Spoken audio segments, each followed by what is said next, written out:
Bienvenidos a este canal de YouTube, un espacio a la revelación del libro de Urantia. Y hoy quiero compartir con ustedes un tema bien interesante, un tema que si lo toman con la mente abierta, muy seguramente llegará a sus corazones este mensaje. Y es la fe Bahá'í. ¿Qué es la fe Bahá'í? Bueno, no es tanto un movimiento, sino una empresa espiritual de cambio espiritual que en mi opinión personal tiene que ver mucho también con el destino humano, las etapas de luz y vida en el futuro y la civilización progresiva, cosa que el libro de Urantia también viene hablando. Es ahí donde encontré muchas similitudes entre el libro de Urantia y la fe Bahá'í. A mis amigos Bahá'ís que han abierto sus brazos a mi amistad, también les doy esa invitación de conocer este texto del libro de Urantia, y muy seguramente muchos ya lo conocen. Es ampliar nuestra visión espiritual y cósmica ante el universo y Dios, así como la fe Bahá'í abre sus puertas al mundo entero de cualquier credo de este mundo, con la intención de formar esa unidad espiritual en el mundo entero. Esa es mi invitación a conocer.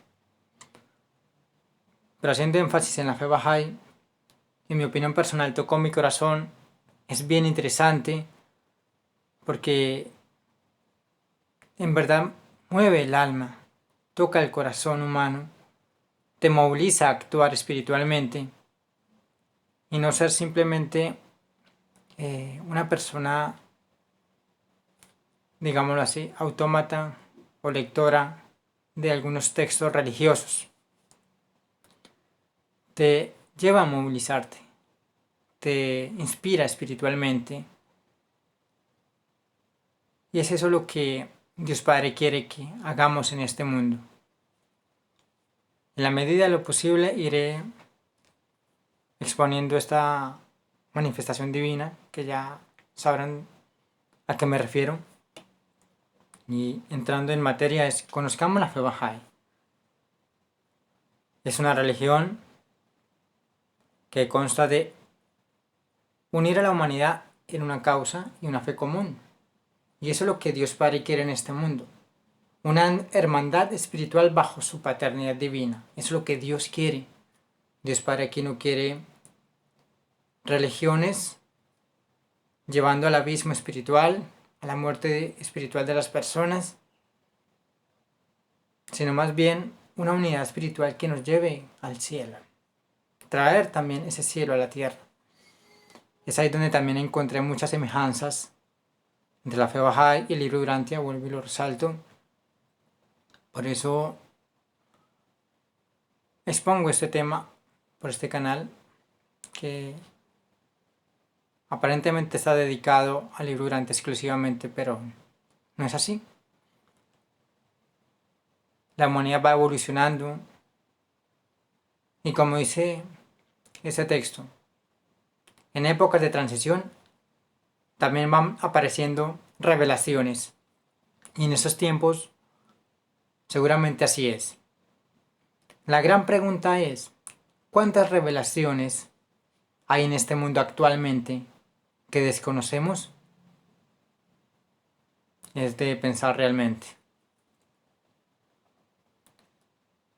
Prometido de todas las épocas, Baha'u'lláh, desde el punto de vista profético, a raíz de lo que he conocido de la fe Bahá'í y me he sumergido en ellas, en estas enseñanzas, he conocido a fondo un poco más y estudiando los libros proféticos de la Biblia, como otros textos religiosos del mundo y filosofías orientales, apuntan a la aparición espiritual de un gran mensajero divino al mundo. Para el cristianismo era o es la venida de Cristo, como para el budismo la venida del segundo Buda y muchas otras personalidades de religiones siempre están esperando a alguien, a rescatar, a salvar. Pero a veces cerramos nuestra mente y pensamos de que cometemos el error de los judíos en la época de Cristo. Tenían unas ideas tan erradas en cuanto al Mesías esperado que vino y no lo vieron. Asimismo actualmente. Muy seguramente este gran maestro, en mi opinión, Bahá'u'lláh, en verdad era un gran prometido de todas las épocas y cada credo lo interpretó a su manera, lo expresó según sus creencias, pero aún falta discernir más a fondo los textos porque no se ponen en el contexto espiritual o se leen simplemente con la mente y la razón, mas no con el espíritu, porque el espíritu es quien revela este tipo de cosas en el mundo. Dice el Corán, el mundo tiene muchos mensajes ocultos para los entendidos. ¿Qué tan entendidos somos a estas manifestaciones? Entonces, es ahí donde sale en la historia de la humanidad este gran maestro, la verdad, Bahá'u'lláh, conocido como el prometido de todas las épocas, la gloria de Dios. Eso significa la palabra Bahá'u'lláh, gloria de Dios. Enseñanzas espirituales para nuestra época. Lo que el Señor ha ordenado como el remedio supremo y el más poderoso instrumento para la curación del mundo entero es la unión de todos sus pueblos en una causa universal, una fe común, Bahá'u'lláh. La alianza eterna de Dios. ¿Qué es una alianza? Vamos a ver. Dios nos creó por amor y estableció una alianza. Oh hijo del hombre, oh hijo del hombre, amé tu creación, por eso te creé. Por tanto, ámame, para que mencione tu nombre y llene tu alma con el espíritu de vida. Palabras muy esperanzadoras. Y una alianza tiene que ver precisamente con eso. Es un pacto entre Dios y el hombre. En la medida de esta exposición miraremos esas alianzas durante la historia de la humanidad, porque desde el punto de vista cristiano solamente tenemos el concepto y también equivocado de la alianza de Cristo, de la alianza nueva y eterna. Entonces la gente simplemente lo ha tomado como un sentido figurado de su última cena, más no una experiencia de vida con Dios, cosa que Cristo Jesús, como Padre Creador en este mundo, lo realizó. La alianza eterna es no dejarnos solos. Qué bonito, Dios Padre siempre manda a esos maestros divinos, manda esas perlas divinas del universo espiritual a la humanidad. Y aquel que quiera tomar, los puede tomar. Y como decía Jesús, el que tiene más se le dará más, y aquel negligente que no acepta lo poco que tiene, se le quitará. Una de esas parábolas lo dice. Las manifestaciones de Dios. Es aquí donde empieza lo interesante, en mi opinión, porque empezamos a entender qué son todas estas religiones del mundo. Cada maestro de la verdad ha formado las bases espirituales para todo un planeta, digámoslo así. Pero tristemente los discípulos de estos maestros de la verdad los han encasillado y se consideran salvos, excepto los que no son de su credo. Y así ha pasado tanto con el cristianismo como con cualquier otra religión del mundo. Dios Padre manda a sus maestros. Aquí me dice que manda a Abraham, a Krishna, a Moisés, Zoroastro, Buda, Cristo, Mahoma o Muhammad, el Bab y Bahá'u'lláh. Estos dos últimos son los que estamos hablando en materia. Y los otros, expongo lo siguiente. Abraham, desde el punto de vista del libro de Urantia, me dice que fue un gran discípulo de Maki Benta Melquisedec. Y él fue más bien el precursor de este gran maestro de Maki Benta Melquisedec. Es decir, el gran maestro fue Melquisedec, no Abraham. Krishna. Se dice que Krishna fue un gran maestro que impartió muchas enseñanzas y conceptos de la Trinidad y el absoluto o los absolutos de la eternidad que están escritos en los Upanishads, los Veda, el Mahabharata, el Rig Veda y muchos otros textos hinduistas milenarios.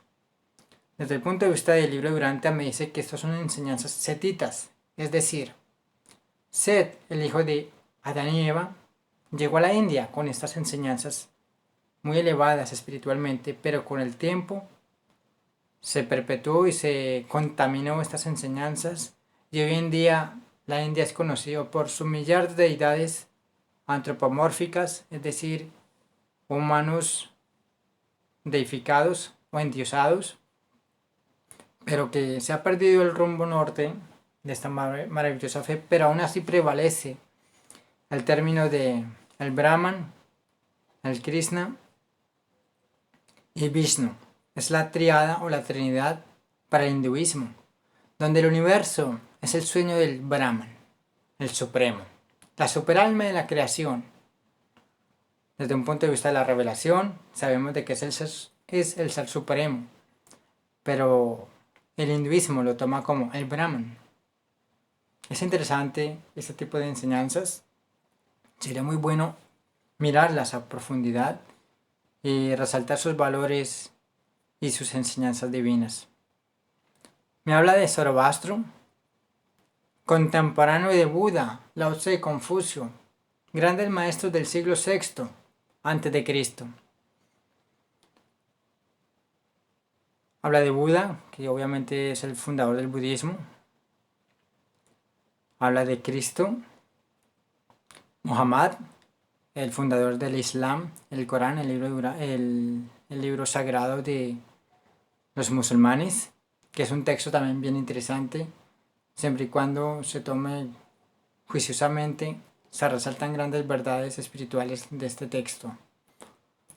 Me habla del Bab, que ya hablaremos de él más adelante, y actualmente Baha'u'lláh. Dentro del marco de la fe Bahá'í, estas son las revelaciones al mundo. El libro Urantia, como algunos de ustedes saben, también me habla de este tipo de cosas. Me habla de la llegada del príncipe planetario, que fue una gran revelación espiritual al mundo. Me habla de Adán y Eva como segunda revelación al mundo. Tercera fue Maquiventa Melquisedec en la época de Abraham. La cuarta, Jesús de Nazaret. Y quinta, el libro de Urantia. Dentro de ese marco, de ese texto del libro de Urantia, me dice que son revelaciones de época, que marcan una historia, por así decir, un tiempo determinado. Pero entre líneas, el libro de Urantia dice, han habido muchos casos de revelación. Quiere decir de que tanto Moisés, Zoroastro, Buda, Mahoma, el Bab, Baha'u'lláh, también son revelaciones espirituales al mundo entero. El libro Urantia dice, desde la época de Onagar, un gran maestro del hombre primitivo en la humanidad, fue el primer maestro que apareció en la historia de la humanidad, hasta la época de Guru Nanak, el fundador del Sijismo, que también es una de las mejores religiones de Asia, dice el libro Urantia. Han habido centenares de maestros espirituales, dice el libro Urantia. Entonces, ahí vemos de que Dios Padre siempre está mandando maestros espirituales, no necesariamente para todo el mundo, sino puede ser para una nación, para una tribu o un grupo de personas. Dios Padre trabaja de muchas maneras inimaginables para nosotros. Así que no nos encasillemos a lo primero que nos dicen o leemos o vemos en estos medios, sino hay que expandir la mente y mirar más allá, entrañar profundamente cómo Dios Padre trabaja con la humanidad y cómo Él nos ayuda constantemente, incluso desde un estudio profundo de la revelación. Dios Padre quiere que todo ser humano, tú que estás viendo este video, también seas esa revelación viviente en el mundo, a través del Espíritu y la verdad que yace en tu alma y el Espíritu de Dios que está en tu mente. Eso es lo que Dios Padre quiere, no simplemente un oyente, sino un hacedor también de su mensaje. Manifestar, revelar, mostrar algo oculto, eso significa revelación, revelar algo que ya está, pero está oculto a nuestros ojos. Palabra y voluntad de Dios. Los maestros de Dios son como un espejo viviente de ese mensaje divino elevado al mundo. Son el ejemplo perfecto para la humanidad. Para el cristianismo es Cristo, como para el budismo es Buda. Son espejos vivientes que están revelando cómo se debe vivir, cómo tenemos que ser. Conocer a Dios, reconocer sus manifestaciones. Soy testigo, oh mi Dios, de que tú me has creado para conocerte y adorarte. Baha'u'lláh. Baha'u'lláh, la gloria de Dios, nació en el año 1817 y murió, o más bien partió de este mundo, en el año de 1892, el prometido de todas las épocas. Baha'u'lláh, la gloria de Dios. Misma fuente, momento de crisis. Este es el día en que los más excelentes favores de Dios han sido derramados sobre los hombres. El día en que su poderosísima gracia ha sido infundida en todas las cosas creadas. Incumbe a todos los pueblos del mundo reconciliar sus diferencias y morar en perfecta unidad y paz bajo la sombra del árbol de su cuidado y amorosa bondad. Baha'u'lláh.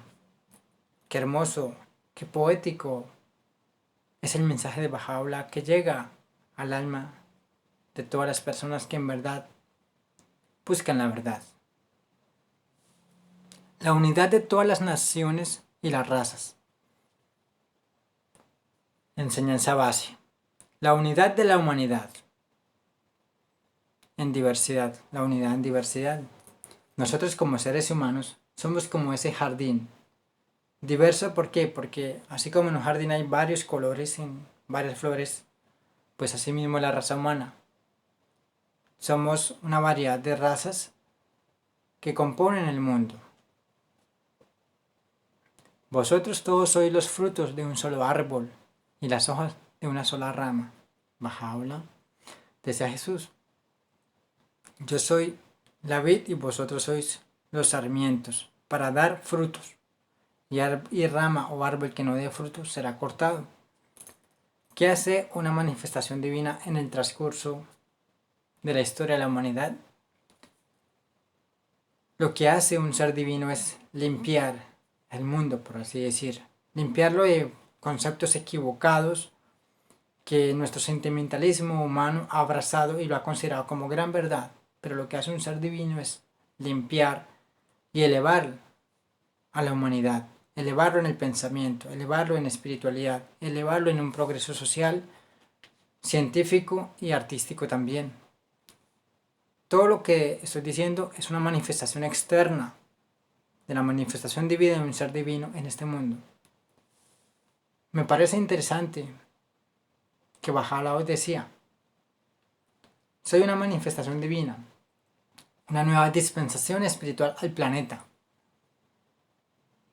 Esas palabras me tocaron el corazón porque está hablando con palabras de poderío espiritual, con autoridad indiscutible, que cualquier ser humano no lo hace. Tiene que estar loco o tiene que estar en sus cabales para saber qué es lo que está diciendo. De ahí parte del hecho de que dentro de mi corazón sé y siento de que era una manifestación divina de Dios al mundo. Y curiosamente, en los últimos 200 años, la humanidad ha evolucionado, lo que no ha evolucionado en 10.000 años. ¿Por qué? Porque todo lo que vemos externamente en el mundo es la sombra, proyección o el resultado de una manifestación divina en el planeta. No quiere decir que todo lo que esté surgiendo actualmente sea solamente por su presencia, no. Pueden haber otras personalidades trabajando en silencio por el mejoramiento del mundo. Todo lo que vemos es una consecuencia espiritual de un ser divino. A cualquiera no se le ocurre hacer lo que ha hecho. Hubo una intervención divina, porque el ser humano por sí solo no puede hacer nada. Y desde el punto de vista histórico, y aquellos que conocen la historia de la humanidad saben que así es. Acá, la prisión más grande. Acá es actualmente la ciudad de Acre. Es una ciudad costera de Israel en el Mediterráneo, cerca de la ciudad de Haifa. Ya hablaremos de eso. Este lugar fue donde padeció Bahá'u'lláh, su encierro, sus sufrimientos. No ha habido maestro en la historia de la humanidad, en mi opinión personal digo yo, que no haya sufrido 40 años de sufrimientos, de padecimientos, de torturas. No ha habido hombre en el mundo que haya soportado tanto eso, las cadenas del sufrimiento. Y Bahá'u'lláh soportó, aguantó eso. Me impacta en mi corazón de que no titubeó ante su misión espiritual. ¿Quién era este hombre realmente? ¿Qué tipo de orden divino era? ¿O realmente qué logró como ser humano u hombre mortal de este mundo? ¿Quién era este hombre realmente? Tuvo una vida de destierros y encarcelamientos. Para empezar, Bahá'u'lláh provenía de una dinastía de gobierno de la época del Imperio Otomano. Él era el sucesor del gobernante otomano en ese entonces, pero que él dejó a un lado sus riquezas. Oigan bien, dejó sus riquezas materiales por ayudar a la humanidad en un sentido espiritual. ¿A quién se le ocurre eso en verdad? ¿Qué hombre millonario actual hace eso? Son muy pocos realmente. Pero este hombre dejó su riqueza y se ganó de enemigos su propio imperio, por así decir, porque fue desterrado de su tierra, expulsado, exiliado de su lugar de nacimiento. Bien dice Jesús, nadie es profeta en su tierra, ni nadie es comprendido en su familia. Esas palabras calan como anillo al dedo a la vida de Bahá'u'lláh. Vuelvo y digo, leer la vida de Bahá'u'lláh toca el corazón, lo conmueve a uno profundamente. No ha habido hombre en la humanidad que haya sufrido tanto como él. Tuvo muchas persecuciones, pero fue triunfante al final de su vida con su misión espiritual. Recuerda mis días durante tus días y mi angustia y destierro en esta remota prisión, y sé tan firme en mi amor que tu corazón no vacile, Bahá'u'lláh. Obviamente son palabras que él decía en ese momento para sus discípulos, pero que todo ser humano puede tomarlas también como propias y vivir su mensaje también. Es ahí donde yo miro y me duele en el corazón cómo los líderes religiosos de cada época ha asesinado, ha torturado a los mensajeros de Dios, y nosotros como seres humanos no nos damos cuenta. Es para pensar, actualmente nosotros, ya sea cristiano, ya sea Bahá'í, ya sea católico, ya sea musulmán, ya sea la religión que sea, damos por sentado que estamos bien siguiendo nuestros dictados de conciencia en cuanto a nuestras creencias. Pero ¿será que yo aceptaría un maestro de la verdad actualmente que me mueva todas mis creencias y abrace su misión? ¿O seré yo como los líderes de esa época o de las muchedumbres que gritaban mátenlo, asesínenlo, como en la época de Jesús o en esta época de Bahá'u'lláh, que le lanzaron piedras a este hombre cuando llegó a Acá, que fue burlado y humillado? Es de pensar realmente, ponernos en esa situación de época, trasladarnos a través de nuestra imaginación a ese momento. ¿Y cómo sería yo en ese momento? Porque desde nuestro punto de vista personal actual, sí, damos por sentado que sí, fue un maestro y ya. Pero, ¿será que yo me involucro en ese tipo de misiones? ¿O simplemente sería un simpatizante más? El santuario de Bahá'u'lláh, aquí fue donde se encuentran los restos de Bahá'u'lláh. En 1892, después de Cristo, o sea, falleció Bahá'u'lláh, 40 años de sufrimientos. Obviamente no basta suficientemente explicar todos los sufrimientos y padecimientos de este hombre de Dios.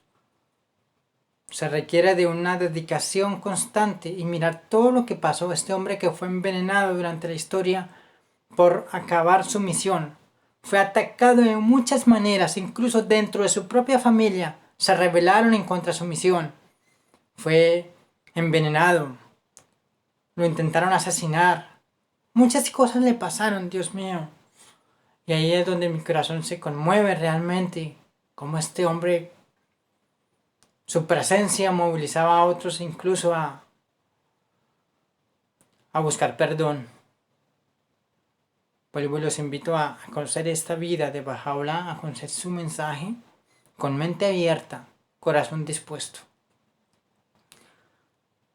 Para los Bahá'ís este es un lugar sagrado. Dice, la antigua belleza ha consentido ser encadenado para que la humanidad sea liberada de su cautiverio espiritual, obviamente, y ha aceptado ser prisionero de esta poderosa fortaleza para que todo el mundo logre la verdadera libertad. Ha bebido hasta los pozos de la copa del dolor para que todos los pueblos de la tierra alcancen felicidad perdurable y sean colmados de alegría. Esto emana de la misericordia de vuestro Señor, el compasivo, el más misericordioso, es decir, Dios. Hemos aceptado ser humillados, oh creyentes, en la unidad de Dios, para que vosotros seáis enaltecidos, y hemos sufrido múltiples tribulaciones para que podáis prosperar y florecer. Mirad cómo aquellos que se han imaginado socios de Dios han forzado a aquel quien ha venido a rehacer el mundo entero a residir en la más desolada de las ciudades, Baha'u'lláh. En ese momento él hablaba de Akka. Y grandes personajes de la historia hablaban de Baha'u'lláh.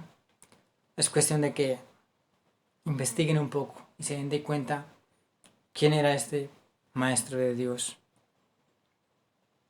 En resumen, no hemos terminado. La alianza es mayor a una manifestación divina. Baha'u'lláh, la más reciente. La aurora del día prometido. Juan el Bautista es lo que es para el Bab. Hace un momento hablábamos de las manifestaciones de Dios en el mundo, en la historia de la humanidad, de la civilización progresiva. Y Juan el Bautista lo es para Cristo Jesús lo que el Bab lo es para Baha'u'lláh. Es algo interesante, recalco en este espacio, por ejemplo, cuando apareció Jesús de Nazaret, apareció Juan el Bautista. Se le dijo a María que llamara a su hijo Jesús, y se le dijo a Elizabeth, la madre de Juan el Bautista, que lo llamara Juan. Juan y Jesús son nombres que empiezan con J. Me parece interesante ver eso. Lo mismo el Bab empieza con B, esta B. Lo mismo que Baha'u'lláh. Qué coincidencia ese tipo de cosas. Lo mismo lo veo en otros personajes de la historia de la humanidad, como Elías, el gran profeta de fuego que le dejó ciertos poderes espirituales en la partida de este mundo a Eliseo, su discípulo, Elías y Eliseo. Entonces vemos cómo se cumple este tipo de cosas en el mundo. Cómo un maestro llega, pero su antecesor llevaba algo de su nombre también. La dejo allí. Ya es cuestión de que investiguemos y miremos con detenimiento los nombres. El Bab significa la puerta, un nuevo conocimiento, un nuevo comienzo también, que consta de purificar los corazones para reconocer al prometido. Sois testigos de la aurora del prometido día de Dios. Purgad vuestros corazones de todo deseo mundano y dejad que las virtudes angelicales sean vuestro adorno. Qué palabras tan hermosas en verdad que llegan al corazón. El martirio del Bab también fue perseguido. Su mensaje se esparció muy rápido por toda Persia.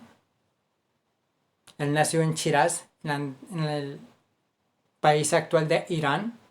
Shiraz es una ciudad de poetas espirituales, es la cuna de la poesía del mundo.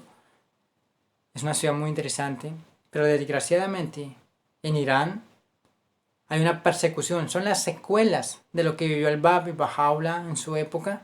Hoy en día, actualmente, todo ser humano que se declara Baha'i es tratado peor que un animal. No puede estudiar, es calumniado, es difamado, no puede hacer nada en Irán, porque el gobierno mismo y el clero religioso de este país ha sometido a los bahá'ís como la peor escoria y ha difundido una cantidad de mensajes en el mundo como lo peor del mundo.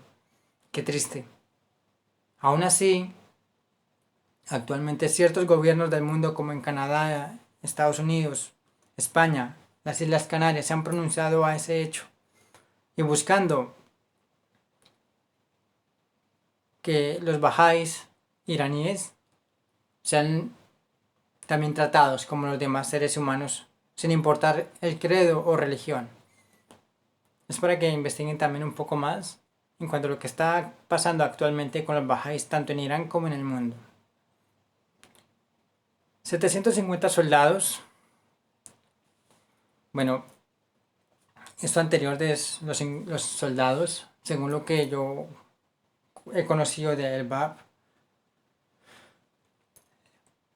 fue asesinado, fue fusilado por muchos soldados, creo que esa fue la cifra, y su cuerpo fue avaliado de una manera cruel, malvada y sádica. Es muy triste en verdad. Yo recuerdo cuando leí esas páginas del Bab, se conmovió mi corazón que lloraba yo. Me conmovió muchísimo. Vuelvo y digo, ¿cómo me duele a mí que las religiones actuales, porque no aceptan un mensaje divino diferente al de ellos, maten de una manera cruel a los mensajeros de Dios? De verdad es muy triste.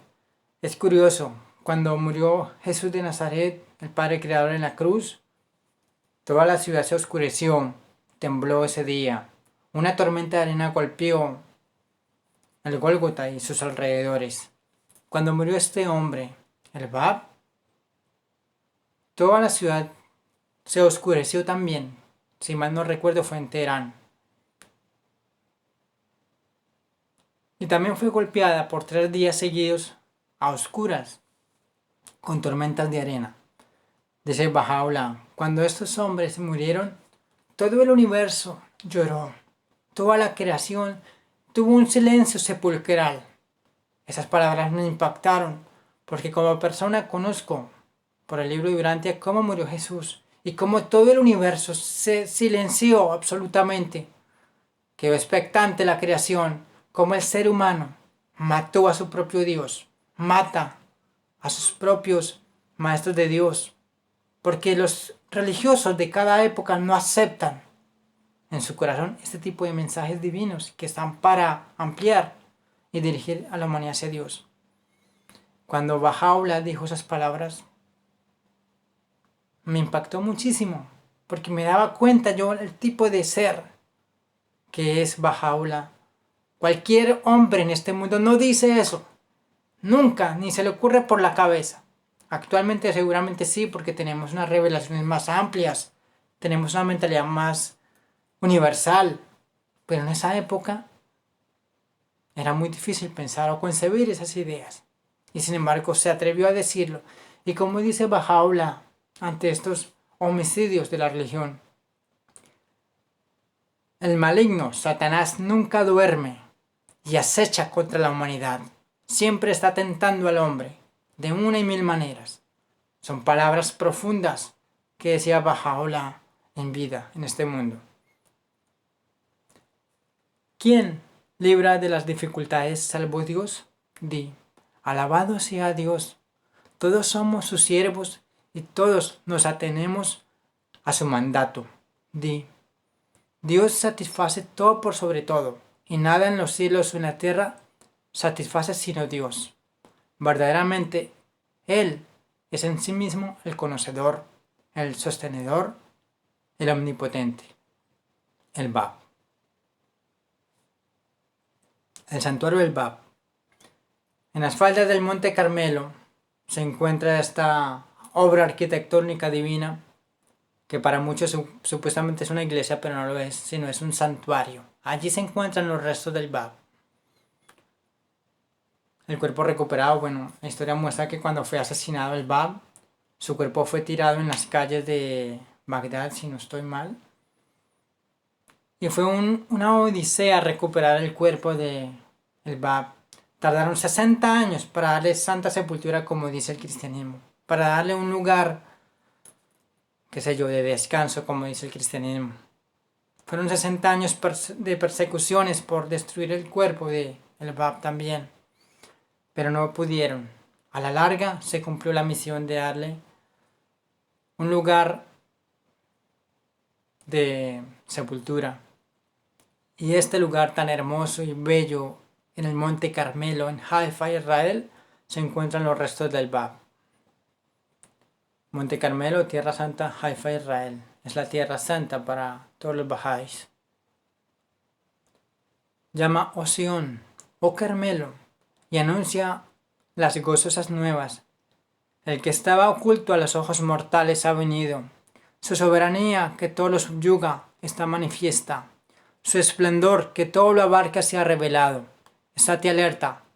No sea que no vaciles o te detengas. Apresúrate y circunda la ciudad de Dios que ha descendido del cielo, la cava celestial, alrededor de la cual han circundado en adoración los favorecidos de Dios, los puros de corazón y la compañía de los más excelsos ángeles. Oh, cuánto ansio anunciar a cada lugar de la superficie de la tierra y llevar a cada una de sus ciudades las buenas nuevas de esta revelación, revelación a la que ha sido atraído el corazón del Sinaí, en cuyo nombre la zarza ardiente está proclamando.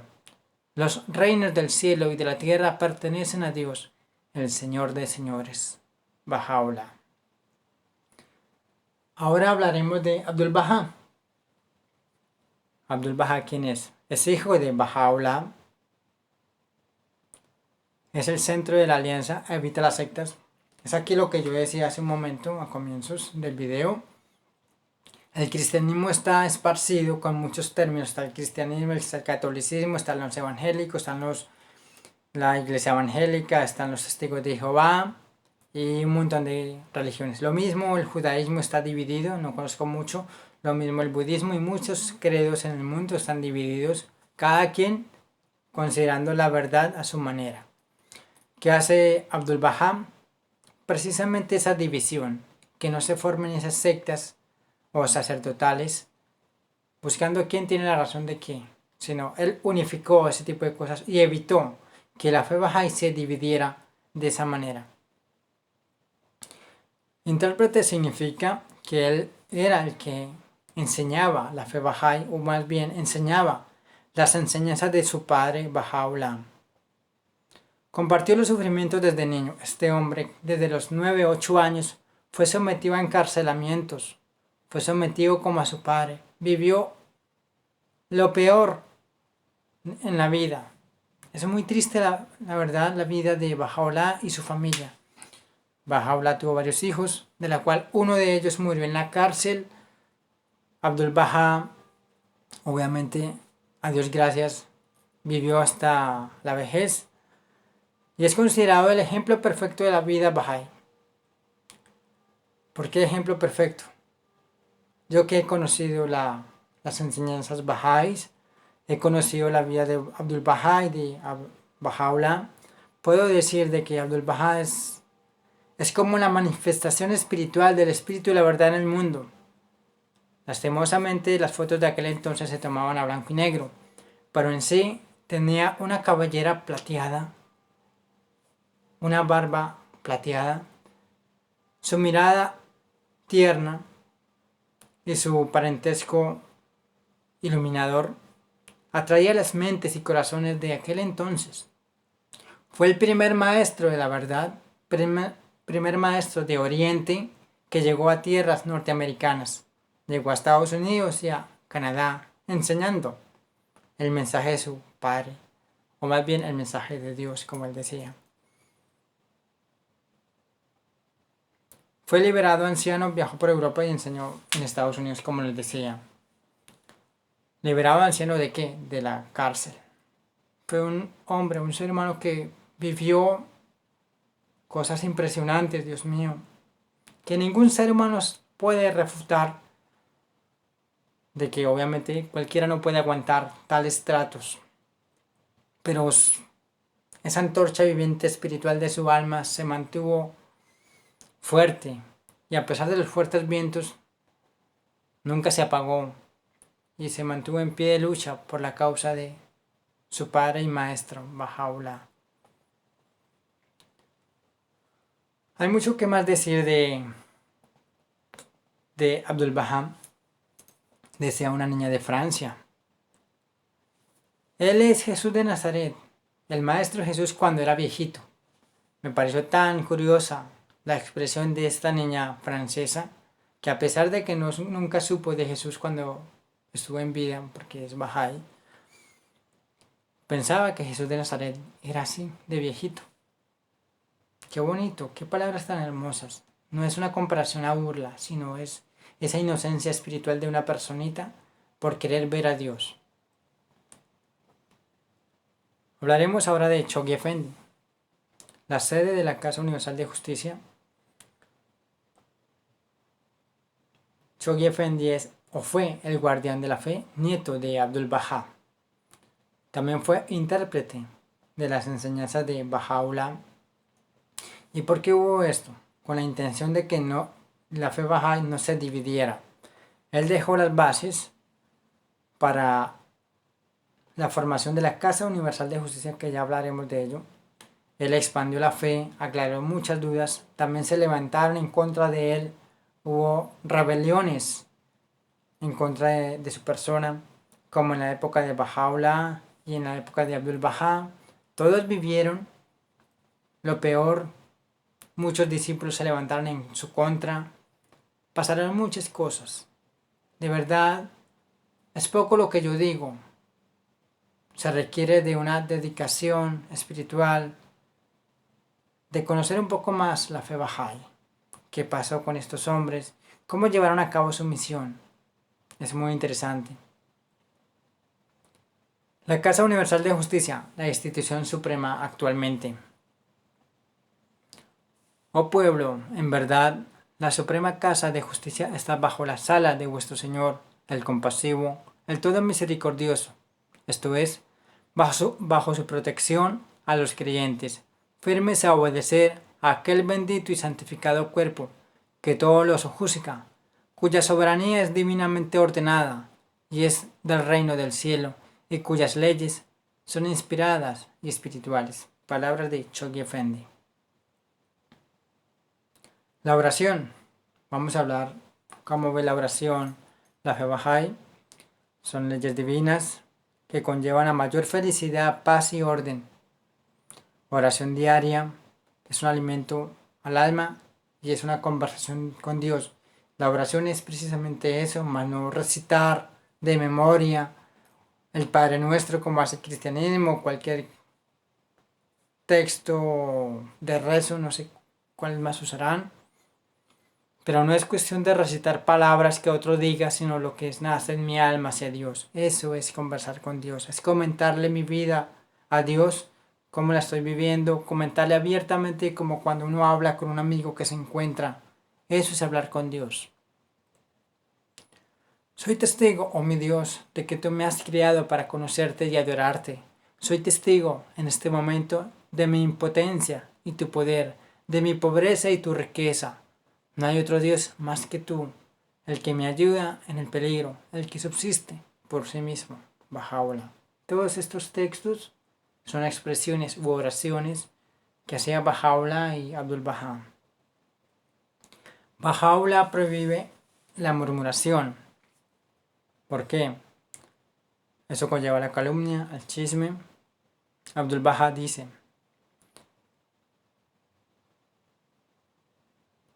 de 10 cualidades de una persona, y si tiene un defecto, omitir el defecto y resaltar sus cualidades como persona, intelectuales o espirituales. Y asimismo a la inversa, si tiene 10 defectos, omitamos esos defectos. No tenemos por qué criticar a otra persona, más bien resaltar sus cualidades. Esas son unas enseñanzas tan bonitas. Como decía Baha'u'lláh, tener cuidado de no herir las almas de los hombres, tener cuidado de no espantar a las personas hacia Dios, no sea que también se te cierren las puertas del cielo. Eso es algo muy bonito. Y que todo líder religioso o cualquier persona que se atreva a hablar este tipo de mensajes tenga respeto hacia los demás y sea más consciente de cómo enseñar, decía Jesús, ser astutos como palomas y astutos como serpientes y mansos como palomas. Sin murmuración, la vida es más abundante en paz y en armonía. Oh compañero de mi trono, dice Bahá'u'lláh, no escuches la maldad, ni mires la maldad, no te rebajes ni suspires, ni te lamentes. No digas nada malo para que eso mismo no llegue a tus oídos. No agrandes las faltas de los demás para que tus propias faltas no sean agrandadas. No desees la humillación de nadie para que no sean expuestas tu propia humillación. Vive entonces los días de tu vida que son más que un momento efímero, con mente limpia, corazón sin mancha, pensamientos puros y carácter santificado, para que, libre y contento, te desprendas de este cuerpo mortal, te encamines hacia el paraíso místico y habites para siempre en el reino inmortal. La educación a los niños, me parece muy interesante ver personas, por ejemplo, he conocido amistades, personas adultas, incluso mucho más mayores que yo, que crecieron, digamos, en esos términos, sin ofender, en cuna Bahá'í. Nacieron en una familia Bahá'í. Y uno ve a estas personas tan inocentes de corazón, tan sencillas, tan nobles. Es en verdad un tren de virtudes espirituales, cómo estas personas viven. Y eso es a raíz de un condicionamiento espiritual adecuado para su mente y su corazón, su vida personal. Se revela más bien esas virtudes espirituales, ese amor por la verdad, ese amor por Dios. Es algo muy hermoso, cosa que en el cristianismo ni en ningún otro creo yo he visto en lo personal. Sé que hay gente que se es muy devota a su fe y se demuestra en su vida diaria. Eso es hermoso. Entonces veo yo ese tipo de cosas, como la educación espiritual es tan importante desde niños en la comunidad Bahá'í, en todo el mundo. Es una obligación de los padres. Qué bonito ver eso. Es una obligación. Eso no es porque si yo quiero o no quiero. Es una obligación divina de todos los padres de este mundo. Enseñar y orientar a los hijos hacia Dios. Me parece tan bonito ver de que las familias bahá'ís o personas que tengan una orientación espiritual muy marcada en su ser, lo más importante es lo espiritual, no lo material. No importa si mi hijo se pierde el año, no importa si mi hijo no logra ciertas cosas en sentido material, no importa, pero lo importante es que está ahí pendiente de las cosas divinas.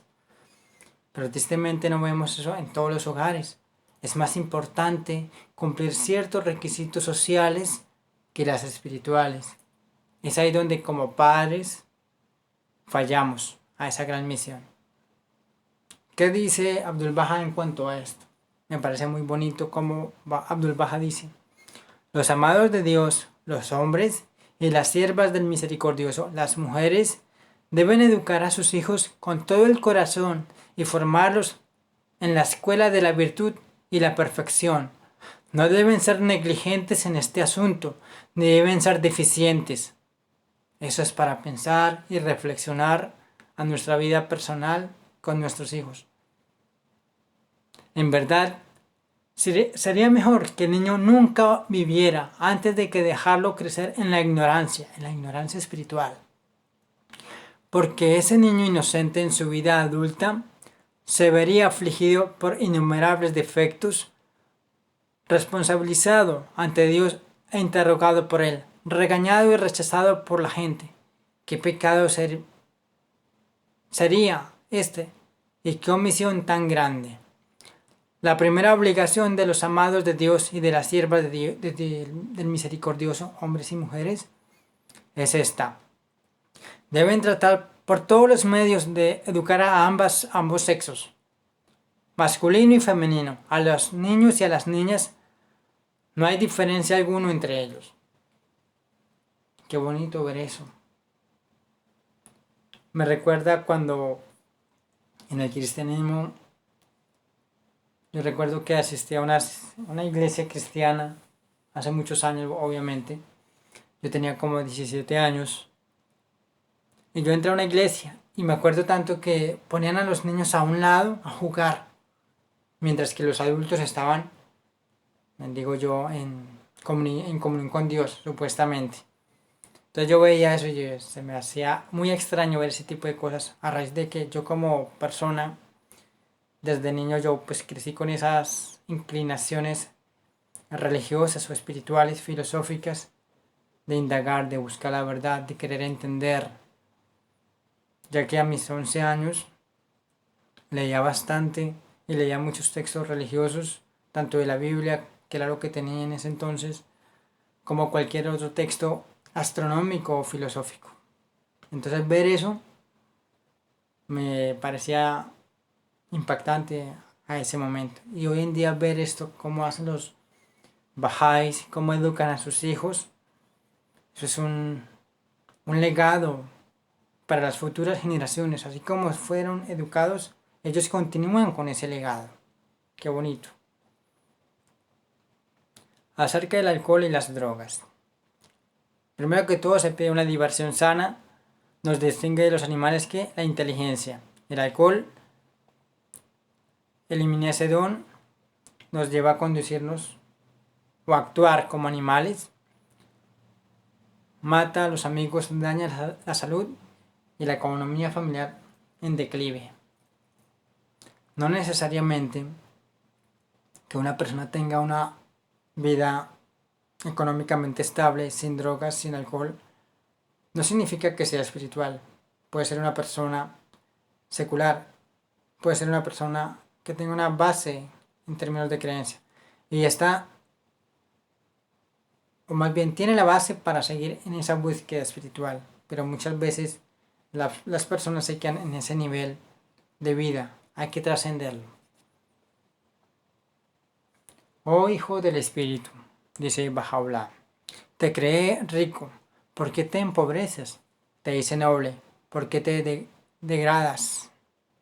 De la esencia del conocimiento de la vida, porque buscas esclarecimiento en alguien afuera de mí. De la arcilla del amor te moldeé, te modelé. ¿Cómo puedes ocuparte de otro? Vuelve tu vista hacia ti mismo para que me encuentres dentro de ti, fuerte, poderoso e independiente de todo. Palabras de Baha'u'lláh. La vida después de la muerte. Baha'u'lláh habló muchas cosas después de la muerte. Dijo muchas cosas interesantes que uno encuentra en el libro de Urantia. Una de ellas, si mal no recuerdo, era que decía que cuando llegues a los cielos, a los mundos del espíritu, decía Baha'u'lláh, se te dará descanso para que te encuentres con tus seres queridos, para habitar en los hogares cuyos jardines son hermosos. Me pareció tan revelador y tan divina esas palabras porque es algo que yo he conocido gracias al libro de Urantia. Decía yo, es interesante cómo este hombre conocía las cosas, definitivamente proviene de allá, a cualquiera no se le ocurre eso. Y en la vida de Baha'u'lláh, cuando él salió del destierro y salió de la prisión, se le permitió vivir tranquilamente en cierto lugar, no recuerdo el nombre de la ciudad, me disculparán, pero donde habitaba, donde él vivía, siempre pedía que hubiesen jardines alrededor de su casa. Y se trabajaba por darle un jardín hermoso. Pues él dice, en el paraíso hay jardines cuyos suelos son como las flores. ¡Qué hermoso! ¿A quién se le ocurre ese tipo de cosas? Vivía de una manera tan humilde y tan sencilla, pero a la vez con un corazón muy grande. Eso es muestra de que venía de allá. A cualquiera no se le ocurre eso. Tiene que ser una persona muy sensible espiritualmente para ver cómo se vive en el cielo, para traerlo a la tierra. Y eso hacía Baha'u'lláh. En cuanto a la vida después de la muerte, él hablaba. Prepararnos en esta vida para la siguiente. Desarrollar cualidades. Acercarnos a Dios. Ejemplo, un pájaro. La muerte es una mensajera de alegría. Es verdad que uno llora por los sentimientos, por esa persona, es verdad, pero Ese llanto debe ser de alegría, no de tristeza. Va para un mundo mejor. Vamos para allá todos. Todos debemos pasar por la copa de la muerte. Todos tenemos que beber ese trago. Así que hay que brindar por la vida, en verdad. Más el desarrollo es mayor a un acercamiento de Dios. Pero no un buen desarrollo me aleja de Dios. Oh Hijo del Ser, tu paraíso es mi amor, tu morada celestial, la reunión conmigo. Entra, no tardes. Esto es lo que ha sido destinado para ti en nuestro reino de lo alto y nuestro exaltado dominio. Bahá'u'lláh. Qué interesante, qué hermoso. Cómo Bahá'u'lláh resalta el paraíso como la gran gloria espiritual del hombre. Qué divino en verdad. Y es algo que el libro de Durante también me habla. La morada del Dios eterno, el paraíso eterno. La asamblea espiritual local. El nuevo orden mundial no es a la manera de nuevo orden mundial como los conspiranoicos o los Illuminati, bueno, no sé. Hablan de un nuevo orden mundial, que en realidad no es que ellos busquen un nuevo orden mundial, sino una división, porque eso fue el propósito de la maldad en este mundo, causar división. Pero Bahá'u'lláh en sus textos, hay un libro llamado El Nuevo Orden Mundial de Bahá'u'lláh, y él muestra las pautas cómo formar ese nuevo orden mundial. Es bien interesante, y que en cierta ocasión hablé de las 7 luces o antorchas de la unidad de la humanidad, que es precisamente esto, un nuevo orden mundial espiritual. Cada Bahá'í ayuda. El nuevo orden mundial es sin sacerdotes. Todos participamos, es decir, no hay un intermediario entre Dios y el hombre, cosa que el cristianismo, todo el mundo quiere declararse líder religioso, pastor o cualquier otro término o índole de liderazgo. No es necesario de eso. Todos somos hijos de Dios, todos nos acercamos a Él de una manera directa, porque Dios Padre ha roto esa línea de mando en el universo. Directamente Él habla con el hombre. No es necesario llegar hasta Él para hablar, no, Él ya bajó, ya descendió. La asamblea espiritual local, ¿qué es? Busca el bienestar de la comunidad, es decir, las asambleas espirituales son como la junta de acción comunal de un barrio, es como la alcaldía menor de una ciudad, es la encargada de que todo esté en orden y que se distribuya el mensaje como tiene que ser y que todo ser humano, Bahá'í obviamente, esté trabajando por el mejoramiento del mundo o de su comunidad. Les incumbe ser los fideicomisarios del misericordioso entre los hombres, velar por los intereses de los siervos de Dios, por amor a Él, Bahá'u'lláh. Están las asambleas locales de cada ciudad, luego está la asamblea local nacional de cada país y asimismo está la asamblea local intercontinental y obviamente que es regido por la Casa Universal de Justicia, que es como la cabeza de mando, por así decir, de este gran cuerpo de organización de mejoramiento del mundo. Eso consta en el nuevo orden mundial. Obviamente se requiere un estudio más profundo y más detallado qué es lo que se debe hacer y cumplir en pos de ese propósito o misión. Enseñar la causa de Dios. Sin escuelas especiales, los sacerdotes tienen que ir no sé a dónde para estudiar, para ser sacerdotes, lo mismo los pastores o cualquier líder religioso. Enseña de acuerdo a tus capacidades. Algo tan bonito que hace la fe Bahá'í es eso, resaltar tus capacidades para exponer el mensaje. Por eso yo de corazón expongo estas cosas divinas que nacen y brotan de mi corazón. Tal vez no sea yo la persona más indicada o idónea para exponer esos temas espirituales, ya sea el libro Durante o en este caso la fe Bahá'í. No, pero dentro de mí siento que me insta a hacerlo. Dentro de mí siento que yo nací para enseñar este tipo de cosas. Por eso lo hago con el corazón y con mucho cariño a la gente. Porque uno siente eso dentro de sí mismo. ¿Enseñarlo a quién? Enseñarlo a los amigos, enseñarlo a la familia, a los vecinos. Enseñar la causa de Dios, oh pueblo de Bahá'í. Porque Dios ha prescrito a todos y a cada uno de él el deber de proclamar su mensaje y lo considere como las más meritorias de todas las acciones. Me parece tan bonito esas palabras de Baha'u'lláh, porque en el universo, algo que me dice el libro durante es que enseñar la verdad, todos los seres del universo desearían que sean escogidos para tal misión. De todas las misiones universales, la más bonita y la más interesante es llegar a un planeta a enseñar la verdad, enseñar de Dios. Qué bonito o más bien qué tan interesante ver eso, y nosotros no nos damos cuenta. Simplemente nos obstaculizamos a decir, yo no puedo, yo no sé hablar, tal vez yo no sea la persona más elocuente para exponer hablando, pero a Dios gracias. Tenemos un vehículo material que es el cuerpo humano que nos permite hablar. Somos criaturas respiradoras.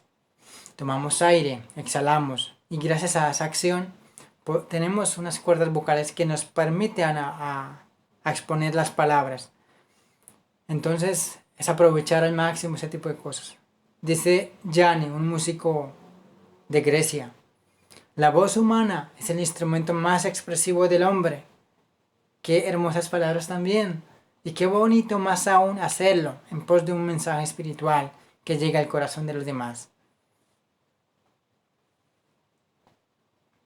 Para ser Bahá'í no es necesario de ritos. Es decir, no tienes que estar pidiéndole a Dios quién sabe qué vainas.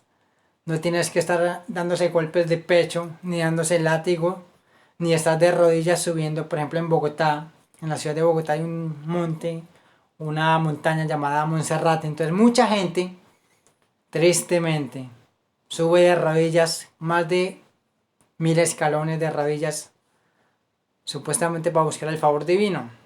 O sea, qué lamentable pensar así. Eso es una mente primitiva. En la fe Bahá'í no existe eso. Es una libertad espiritual. Aceptar a Baha'u'lláh como manifestación de Dios para esta época. Aceptar a Baha'u'lláh no es aceptarlo como imposición. No. Dice Baha'u'lláh, es examinar la verdad y la verdad los hará libres.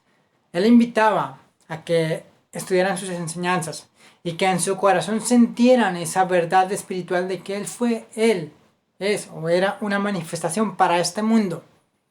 Por eso Él dejó 1.000.000 de escritos, muchos escritos. Tanto así que sus amanuenses, sus escribas, no daban abasto para escribir todas las enseñanzas que emanaba Él de su voz. Él hablaba todo el tiempo de Dios, día y noche. Era una fuente inagotable de verdades que transmitía todo el tiempo. A donde llegaba, exponía y hablaba todo el tiempo. Qué hermoso, eso muestra de que era un ser divino. Nosotros como seres humanos no hacemos eso. Somos un poco lentos en cuanto a los asuntos espirituales, pero Baha'u'lláh, o como cualquier maestro de la verdad, lo es.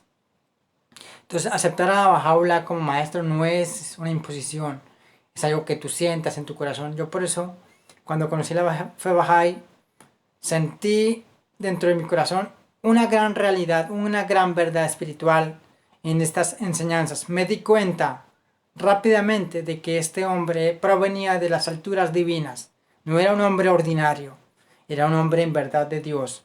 Y obviamente empecé a meterme en la fe Bahá'í, y como vuelvo y digo, agradezco a aquellos Bahá'ís en el mundo de Europa Occidental como de América Latina que han abierto sus brazos y su corazón a mi amistad y exponerme este tipo de enseñanzas, porque son hermosas en verdad, son divinas en su origen, son una esperanza divina, son bellas. Y yo siento en mi corazón de que en verdad fue un gran maestro de Dios. No tengo dudas de ello. Simplemente no sé qué tipo de orden divino. Vuelvo y digo, hay que dedicar un gran tiempo para conocer a Baha'u'lláh o su mensaje. Otro requisito es esforzarse por aplicar sus enseñanzas. Obviamente Jesús decía, el que nace de espíritu, espíritu es. Es decir, no hay que esforzarnos por algo que nace en nuestro corazón. Una persona que, por ejemplo, que no es viciosa, que no toma drogas o alcohol, puede estar metido en una cantina llena de cervezas de licor, de trago, y seguramente nunca tomar nada, porque no tiene ese problema. Pero la gente que cae en ese vicio es porque ya en su ser está manchado y contaminado de esa manera.